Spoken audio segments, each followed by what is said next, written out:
Hello everyone, my name is Hemant और आप देख रहे हैं क्रेडी वेल्थ। और हमारी क्रेडी वेल्थ में टेक्निकल एनालिसिस सीरीज़ को आगे बढ़ाते हुए आने वाले दिनों के लिए मैंने जो स्टॉक स्विंग ट्रेडिंग के लिए मैंने सेलेक्ट किया है उसका नाम है S, that is action construction equipment limited.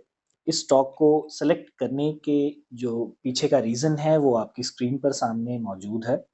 तो हमारे पास एक बहुत ही अच्छी ब्रेकआउट कैंडल यहाँ पर क्रिएट हुई है, एक ट्रेंडिंग रेजिस्टेंस को प्राइस ने ब्रेक किया है।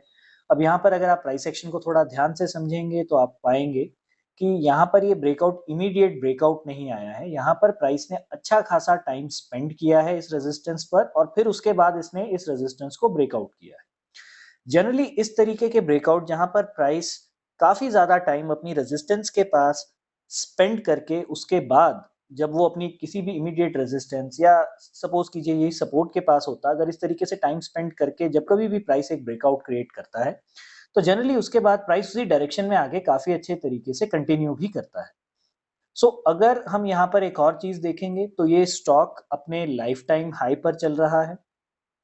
तो it makes lot of sense to create an entry in a stock जहां पर स्टॉक ऑलरेडी बहुत अच्छे बुलिश मोड में चल रहा हो। अब यहाँ से what should be our targets, where we should be keep our stop loss, तो आइए एक बार उसके बारे में भी हम डिस्कशन कर लेते हैं।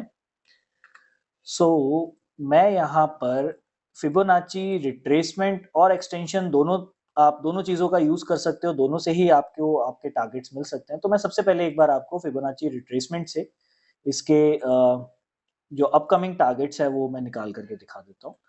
आप देखेंगे मैंने यहाँ पर ये फिबोनाची रिट्रेसमेंट लगा दी है।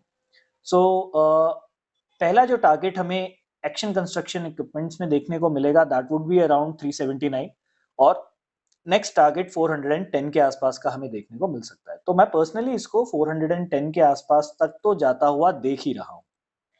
तो आप देख सकते हैं यहाँ पर हमारे पास एक काफी अच्छा रिस्क रिवॉर्ड का जो सेटअप है वो बनेगा। It will be around 14 to 15% का एक अपवर्ड मूव हमें देखने को मिल सकता है और अगर प्राइस ने इस लेवल को भी ब्रेक कर दिया तो आपको फिर आने वाले टाइम पर इसमें समवेयर अराउंड 440 रुपीज तक के टारगेट्स भी देखने को मिल सकते हैं। सो दैट बेसिकली डिपेंड्स कि प्राइस किस तरीके से मोमेंटम करता है। अब कहां पर हमें अपना स्टॉप लॉस रखना चाहिए, तो मैं एक बार चार्ट को वापस से वन डे के टाइम फ्रेम पर ले आता हूँ। तो देखिए जिस तरीके की कैंडल फॉर्मेशन यहाँ पर हुई है तो ये कैंडल की जो फॉर्मेशन है ये भी हमें यही शो कर रही है कि प्राइस गैप अप ओपन होने के बाद उसने हमारी इस इमीडिएट रेजिस्टेंस को सपोर्ट में कन्वर्ट कर दिया है।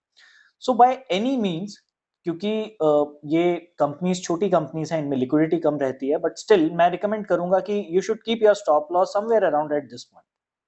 आप यहाँ कहीं का स्टॉप लॉस जो है रख के चलिए। अगर आपको एक बहुत ही अच्छा अपवर्ड डायरेक्शन का अगर मोमेंटम इसके बाद भी आपको मूव करता हुआ प्राइस दिखाई देता है तो आप अपने स्टॉप लॉस को ट्रेल जरूर कर सकते हैं। मैं पर्सनली इस स्टॉक को 440 रुपीज तक आता हुआ आने वाले टाइम पर देख रहा हूं, क्योंकि काफी अच्छा ब्रेकआउट है। आप देख सकते हैं लाइफ टाइम हाई पर है और स्टॉक जनरली जब कोई भी लाइफ टाइम हाई लगाता है तो वो 5-10% पर नहीं रुकता, वो कम से कम 15-20% का मूव तो हर केस में जो है वो प्रोवाइड करता ही है। उम्मीद करता हूँ आज की वीडियो आपको अच्छी लगी होगी और अगर आप हमारे स्विंग ट्रेडिंग आइडियाज को फॉलो कर रहे हैं तो आपको इससे काफी बेनिफिट भी हो रहा होगा। If you like our channel then do like and subscribe Credi Wealth. जितना हो सके इसको अपने फ्रेंड्स एंड कलीग्स के साथ आप शेयर कीजिए and thank you, bye bye.